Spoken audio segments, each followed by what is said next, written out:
शहर से कुछ दूर जंगल के बीचों बीच एक हरा भरा सा बागीचा था और वहाँ एक घना सा दरख्त था जिसमें चुन्नी चिड़िया अपने दो छोटे छोटे बच्चों के साथ रहा करती थी।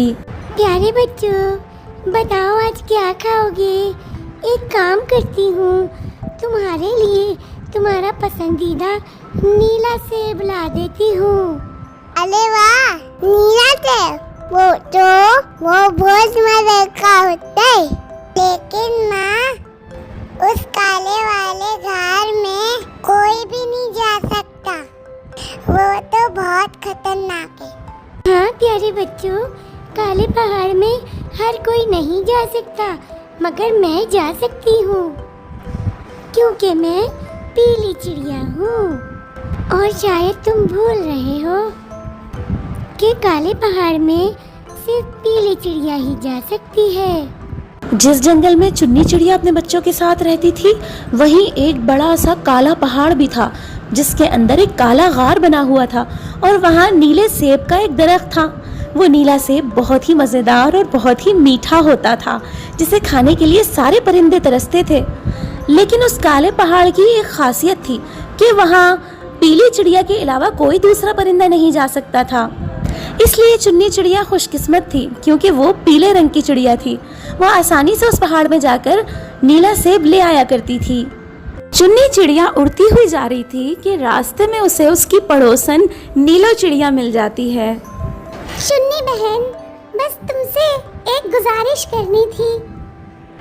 तुम जो काले वाले पहाड़ में जा ही रही हो अपने बच्चों के लिए नीला सेब लेने, तो थोड़ा सा सेब मुझे भी दे देना। मेरे भी दो छोटे छोटे बच्चे हैं, वो भी थोड़ा सा सेब खा लेंगे और तुम्हें दुआएं देंगे। अरे नीलो बहन, तुम क्यों परेशान होती हो? मैं काले पहाड़ में जा ही रही हूँ ना, तो तुम्हारे लिए भी नीला सेब ले आऊंगी।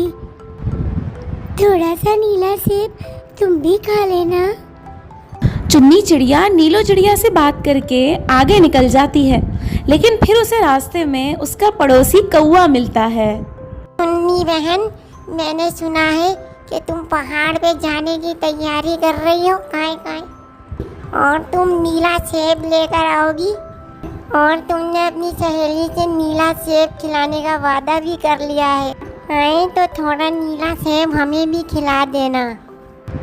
हाँ कौवे भैया, तुमने ठीक सुना है। मैं काले पहाड़ पे नीला सेब लेने जा रही हूँ और मैं थोड़ा सा नीला सेब नीलो बहन को भी दूंगी। लेकिन ये तुम बीच में कहाँ से घुसे चले आए और मैं तुम्हें भला क्यों सेब दूँ? चले जाओ यहाँ से। दोबारा मेरे बच्चों की चीज़ पर नज़र मत रखना।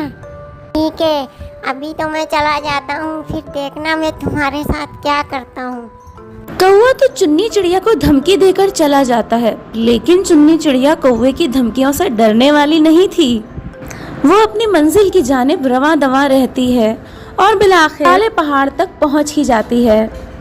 वो काले पहाड़ के अंदर जाकर वहाँ से नीला सेब तोड़कर ले आती है और सेब लेकर अपने बच्चों के पास पहुँचती है। इत्तेफाक की बात है कि नीलो चिड़िया भी वहीं पर मौजूद होती है। मैं ये नीला सेब तोड़कर ले आई हूँ। आज पूरी रात हम इसे चांद की रोशनी में रखेंगे और कल तक ये हमारे खाने के काबिल हो जाएगा। चुन्नी चिड़िया नीला सेब ले जाकर चांद की रोशनी में रख देती है और इंतज़ार करती है कि कब सुबह हो और मैं अपने बच्चों को ये नीला सेब खिलाऊं। लेकिन जैसे ही सुबह होती है तो नीला सेब वहाँ से गायब होता है। चुन्नी चिड़िया बहुत हैरान होती है और परेशान भी होती है कि आखिर उसका नीला सेब कौन चुरा कर ले गया। ये नीला सेब आखिर कौन गायब कर सकता है? ये तो बहुत बड़ी साजिश है हमारे खिलाफ। मुझे तो ये साजिश उस कौवे की लगती है। वही है मुआ जो मेरे नीले सेब के पीछे पड़ा है। इतने में कौवा भी वहाँ पहुँच जाता है। अरे चुन्नी बहन, मेरे बारे में ऐसा मत सोचो। मैं इतना घटिया कौवा नहीं हूँ। कि किसी की इजाज़त के बगैर उसकी चीज़ चुरा लूं। यह साजिश यकीनन किसी और की है। मेरी मानो तो हम सब मिलकर चोर पकड़ते हैं। सारे परिंदे सोचते हैं कि आखिर ये नीला सेब किसने चुरा लिया, और फिर सब इसी नतीजे पर पहुंचते हैं कि मिलकर चोर को पकड़ेंगे। चुन्नी चिड़िया फिर से काले पहाड़ पर जाती है और एक नीला सेब तोड़ कर लाती है और उसे चांद की रोशनी में रख देती है। और फिर चुन्नी चिड़िया के साथ बाकी के सारे परिंदे भी पहाड़ के पीछे छुप जाते हैं। आधी रात गुजरने के बाद एक तोता चोरी छुपे वहां आता है और नीले सेब की तरफ लपकता है। जैसे ही तोता नीले सेब की तरफ बढ़ता है, चुन्नी चिड़िया और उसके साथी परिंदे बाहर आ जाते हैं। अच्छा तोते मियाँ, तो तुम वो चोर हो जिसने मेरा नीला सेब चुराया है। आज तुम पकड़े गए हो और अब मैं तुम्हें नहीं छोड़ूंगी। नहीं नहीं नहीं, मैं चोर नहीं हूँ, मैं चोर नहीं हूँ। अरे मैं तो एक मजबूर बाप हूँ। मेरा छोटा सा बच्चा बीमार है, उसके जिस्म पे बहुत सारे जख्म लगे हुए हैं। मुझे डॉक्टर बंदर ने बताया है कि अगर मैं उसे नीला सेब खिलाऊंगा तो वो जल्दी अच्छा हो जाएगा। बस इसलिए मैं ये नीला सेब चुरा कर ले गया था। मुझे माफ़ कर दो। माफ़ करना तोते मियाँ, मुझे नहीं पता था कि तुम्हारा बच्चा बीमार है। अगर मुझे पता होता तो मैं कभी तुम पर इस तरह शक ना करती। यहाँ नीले सेब की ज़रूरत सबको है, इसीलिए मैंने सोचा है कि हम सब मिलकर काले पहाड़ पर जाएंगे।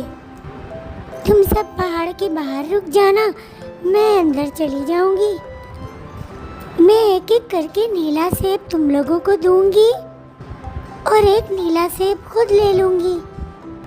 इस तरह हमारे पास 4 नीले सेब हो जाएंगे और फिर हम मिलकर सब नीला सेब खाएंगे और हमारी ज़रूरत भी पूरी हो जाएगी। चुन्नी चिड़िया का ये मंसूबा सारे परिंदों को बहुत पसंद आता है और सारे परिंदे इस बात के लिए राज़ी हो जाते हैं। अगली सुबह चुन्नी चिड़िया के साथ नीलो चिड़िया, कौवे मियाँ और तोते मियाँ सारे ही मिलकर काले पहाड़ की तरफ जाते हैं। चुन्नी चिड़िया पहाड़ के अंदर चली जाती है और बाकी सब लोग बाहर इंतज़ार करते हैं। चुन्नी चिड़िया एक एक करके नीले सेब लेकर आती है और सबको देती रहती है। इस तरह वो चारों मिलकर नीले सेब ले आते हैं और फिर खूब मज़े से बैठकर नीले सेब खाते हैं। दोस्तों, इत्तेफाक में बरकत होती है और चोरी करना कोई अच्छी बात नहीं होती। चोरी करने से बेहतर होता है कि अपनी मजबूरी बता दी जाए। इस तरह मसले का कोई ना कोई हल निकल ही आता है।